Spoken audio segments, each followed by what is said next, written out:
I know that a lot of you saw that we had EquiSearch and officers in the field next behind us searching.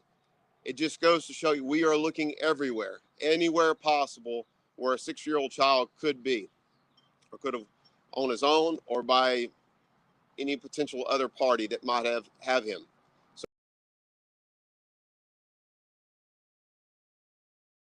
So we're at this point, we just do not have a lot of information, and we're asking you as the public to help us. If anybody knows where Samuel Olson is or has any information as to where he might be, to please call us. Call our missing persons unit at 832-394-1840.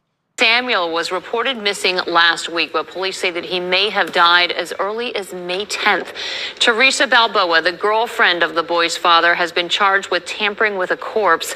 According to court documents, she kept the boy's body in a bathtub for 3 days, then put him in a plastic container and kept him in a storage unit in Webster for about 2.5 weeks. She then drove that container to Jasper, where authorities arrested her.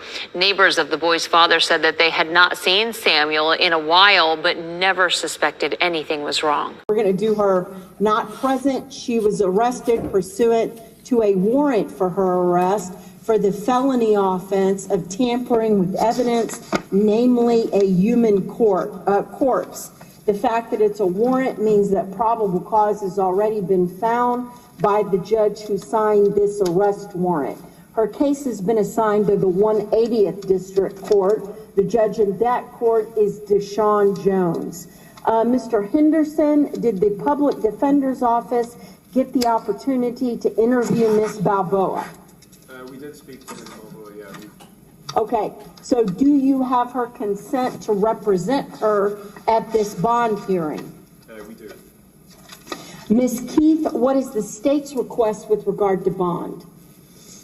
I'm urging the state's motion requesting a $500,000 bond, and I am opposed to a personal bond. The facts set forth in this warrant are terribly disturbing. Specifically, this 6-year-old complainant's father had reported his son missing after he had been in the custody of this defendant. This defendant was interviewed, told the police that the complainant's biological mother and an unidentified individual that she claimed represented himself as a police officer had taken custody of the complainant from her residence, or from a residence in Harris County, without consent. An employee from the complainant's school advised that the complainant was last at school on April 30th, 2021, which is when which is a month prior to when this defendant claimed that the complainant's mother had taken non-consensual custody of him. That defendant's statements were refuted by the surveillance footage provided by the complainant's mother, showing her at her own residence at the time the defendant claimed that she had come and taken custody of this complaining witness. The complainant's father told officers that the defendant told him on May 27th that the mother had come and taken custody.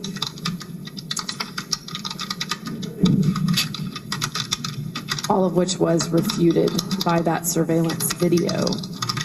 Another individual who is this defendant's roommate told officers that he had seen the complainant at a residence on the Gulf Freeway on May 27th, 2021, along with this defendant and this defendant's mother, and that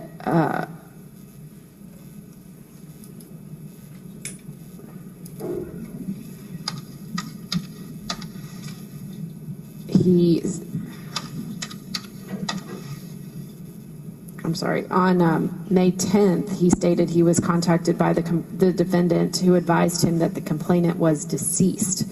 that he did observe bruising to the complainant's body when he arrived to that address on the Gulf Freeway, and that he and this defendant had placed the complainant's body in a bathtub where it remained for 2 days, that he had purchased duct tape and a plastic tote at a local Walmart on the 13th, which was verified by a receipt that was recovered, and that he and this defendant had wrapped the complainant's body in a plastic sheet, placed it into the tote, and took it to a storage unit located in Webster, Harris County, Texas.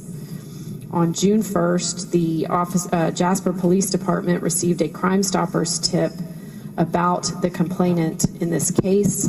They went to a motel located in Jasper County where they found this defendant. They found the tote that was described by the witness.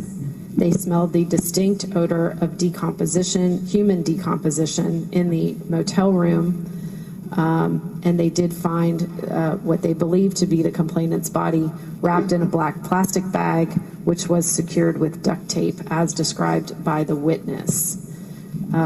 They also spoke to another witness who stated that this defendant had asked him to come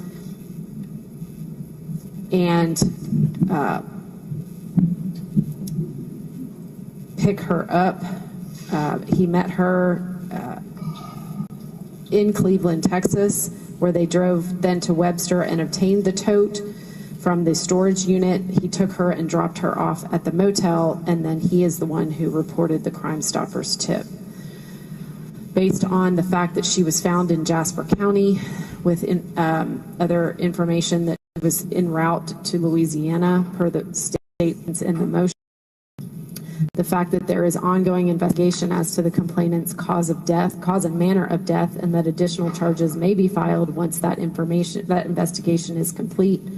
We are asking for that amount, also based on the fact that she's currently on bond for a felony domestic violence charge against this minor complainant's biological father, who is the one who had reported him missing.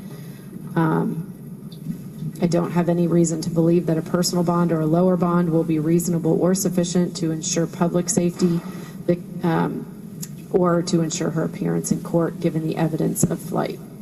Mr. Henderson, what's your request with regard to bond? Judge, I'm requesting a $20,000 bond. First pointing out that Ms. Balboa is merely presumed innocent at this time, is merely facing allegations. She's been charged with a second-degree felony all at this point. They lack evidence to charge her with anything high. Ms. Balboa expected not to flee from prosecution while on a bond. She's never been convicted of any violent offense and has no felony convictions of any kind. She has strong ties to this area and won't be going anywhere else while on bond. She's 29 years old and hasn't lived anywhere else. She has been living at the same address for over 3 years, which also speaks to her ties to the community. Her family, her mother's going to be able to drive her to her court appearances while finding this allegation while on bond. Like many individuals, she's going through a period of unemployment and has been for the last 2 months now. She was consistently employed for over half a year cleaning homes, which speaks to her ability to show board.